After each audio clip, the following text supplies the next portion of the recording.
ओम शांति। 12 जनवरी 2024 बाबा के साकार मधुर महावाक्य।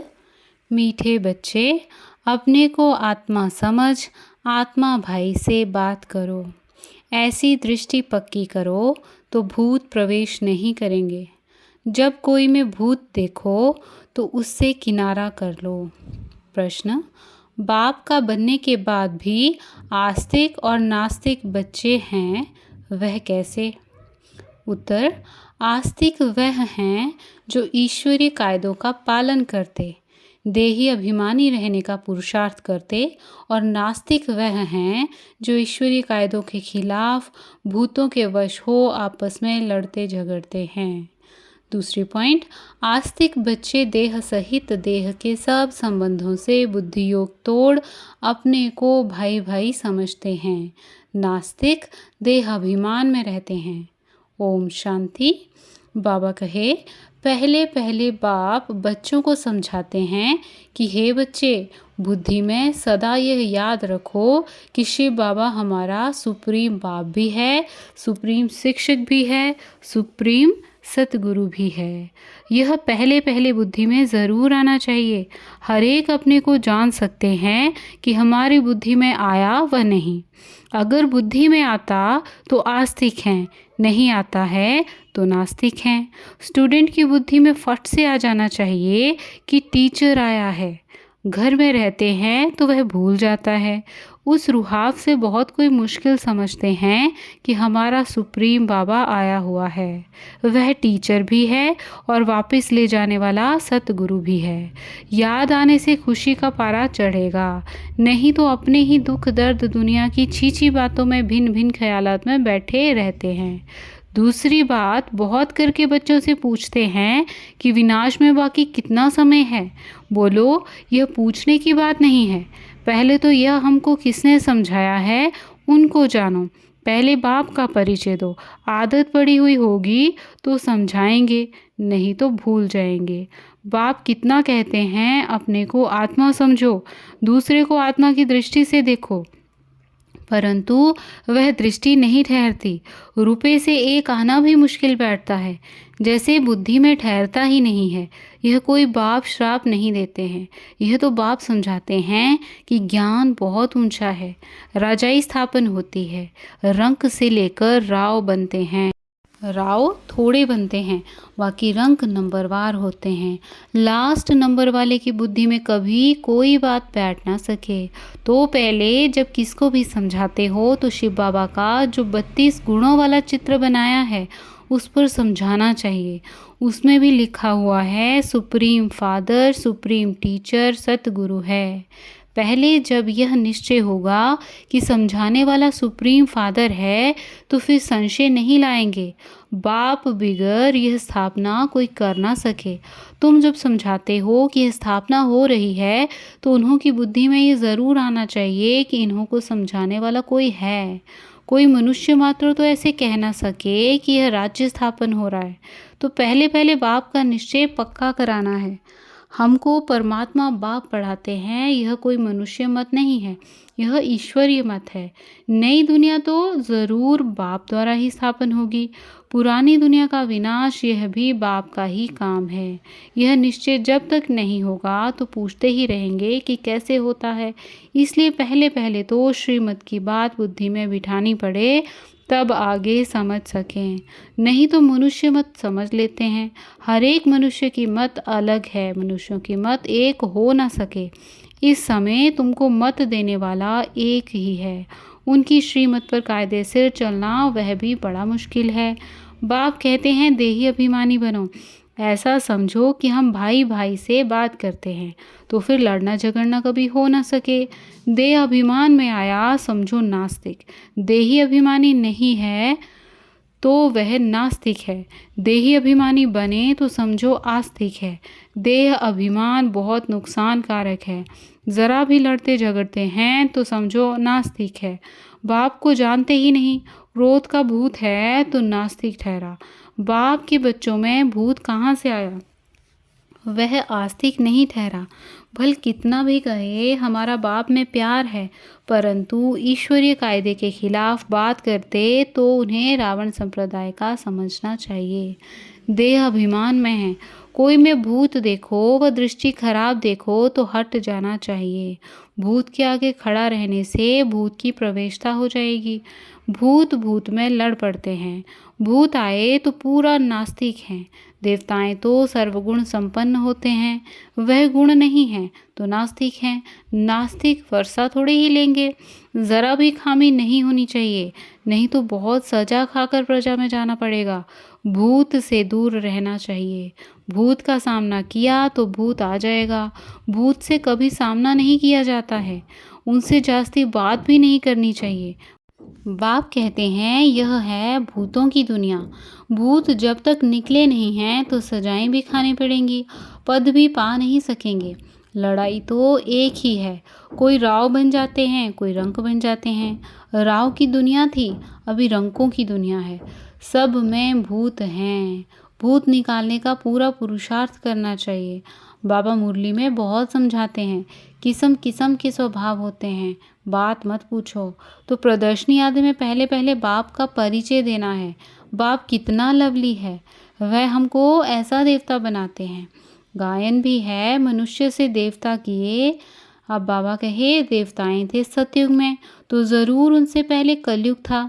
यह सृष्टि चक्र का ज्ञान भी तुम बच्चों की बुद्धि में अब है, वहाँ यह ज्ञान इन देवताओं में नहीं रहेगा। अब तुम नॉलेजफुल बनते हो, फिर पद मिल गया तो नॉलेज की दरकार नहीं।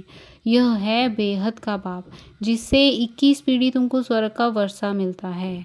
तो ऐसे बाप को कितना याद करना चाहिए।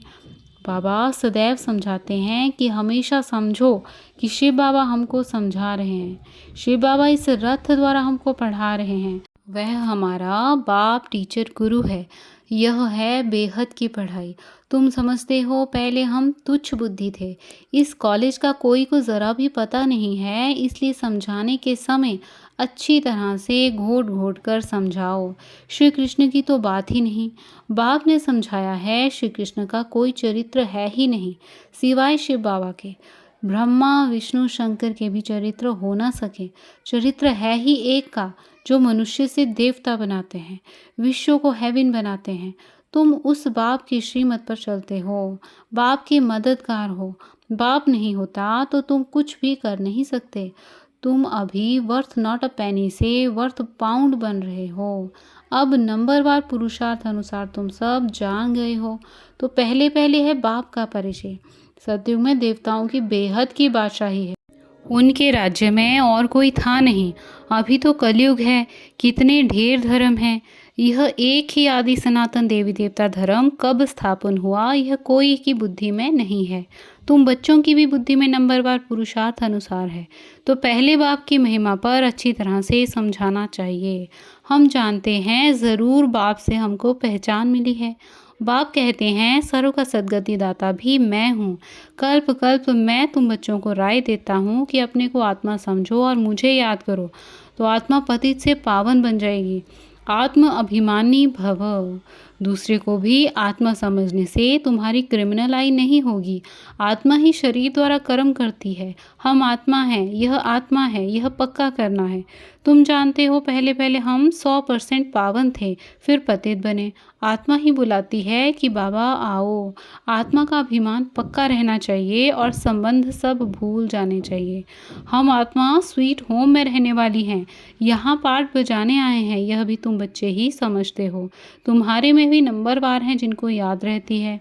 भगवान पढ़ाते हैं, कितनी खुशी रहनी चाहिए। भगवान हमारा बाप भी है, टीचर भी है, सद्गुरु भी है। तुम कहेंगे हम उनके सिवाय और कोई को याद नहीं करते। बाप कहते हैं देह सहित देह के सभी संबंध तोड़ माम एकम याद करो।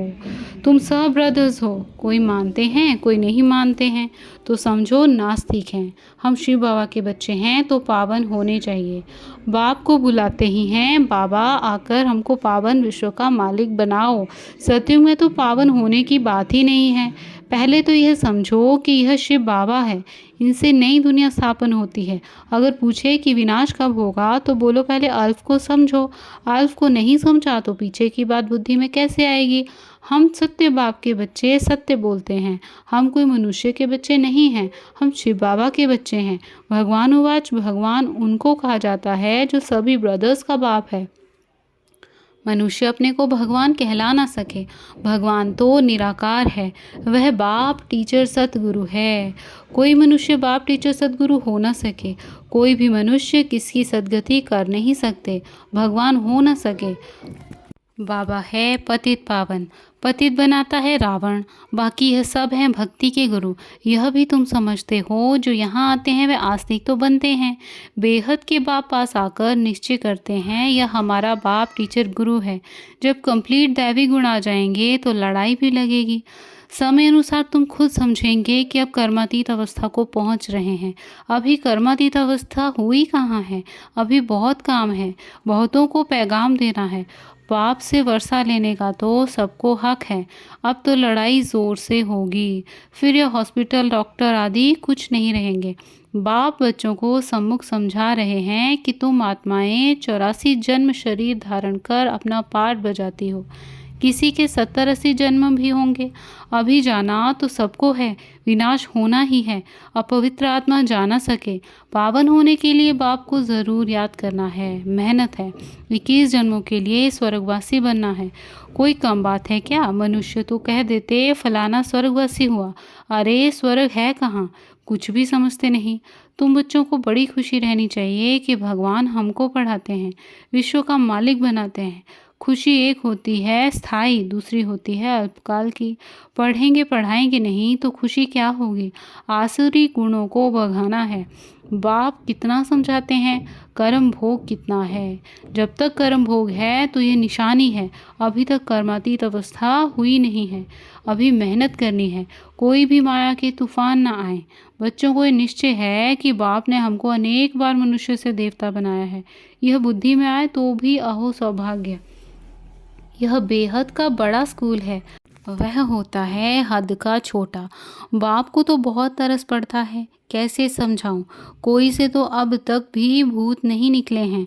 दिल पर चढ़ने बदले गिर पड़ते हैं। कई बच्चियां तो तैयार हो रही हैं अनेकों का कल्याण करने के लिए।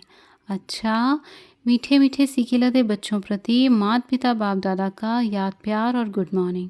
रूहानी बाप की रूहानी बच्चों को नमस्ते। हम रूहानी बच्चों की रूहानी माता पिता बाप दादा को याद प्यार गुड मॉर्निंग और नमस्ते। शुक्रिया बाबा, शुक्रिया। धारणा के लिए मुख्य सार, बाबा कहे कोई भी बात ईश्वरी कायदे के खिलाफ नहीं करनी है। किसी में भी अगर भूत की प्रवेशता है या दृष्टि खराब है तो उसके सामने से हट जाना है, उनसे जास्ती बात नहीं करनी है। दूसरी पॉइंट, स्थायी खुशी में रहने के लिए पढ़ाई पर पूरा ध्यान देना है। आसुरी गुणों को निकाल दैवी गुण धारण कर आस्तिक बनना है। आज का वरदान, निश्चय और नशे के आधार से हर परिस्थिति पर विजय प्राप्त करने वाले सिद्धि स्वरूप भव। विश्लेषण, योग द्वारा अब ऐसी सिद्धि प्राप्त करो जो अप्राप्ति भी प्राप्ति का अनुभव कराए। निश्चय और नशा हर परिस्थिति में विजय बना देता है। आगे चलकर ऐसे पेपर भी आएंगे जो सूखी रोटी भी खानी पड़ेगी, लेकिन निश्चय, नशा और योग के सिद्धि की शक्ति सूखी रोटी को भी नरम बना देगी, परेशान नहीं करेगी। आप सिद्धि स्वरूप की शान में रहो तो कोई भी परेशान नहीं कर सकता। कोई भी साधन है तो आराम से यूज़ करो, लेकिन समय पर धोखा ना दें, यह चेक करो। आज का स्लोगन, निमित्त बन यथार्थ पाठ बजाओ तो सर्व के सहयोग की मदद मिलती रहेगी। निमित्त बन यथार्थ पाठ बजाओ तो सर्व के सहयोग की मदद मिलती रहेगी। अव्यक्ति साइलेंस द्वारा डबल एट फरिश्ता स्थिति का अनुभव करो। किसी भी कार्य में नवीनता की इन्वेंशन के लिए एकाग्रता की आवश्यकता होती है। चाहे लौकिक दुनिया की इन्वेंशन हो, चाहे आध्यात्मिक इन्वेंशन हो, एकाग्रता अर्थात एक ही संकल्प में टिक जाना, एक ही लगन में मगन हो जाना, अपनी शांत स्वरूप स्थिति में स्थित हो जाना। इससे बुद्धि का भटकना सहज ही छूट जाएगा। देह और देह की दुनिया सहज भूल जाएगी और डबल एट फरिश्ता स्थिति का अनुभव होने लगेगा। अच्छा, ओम शांति।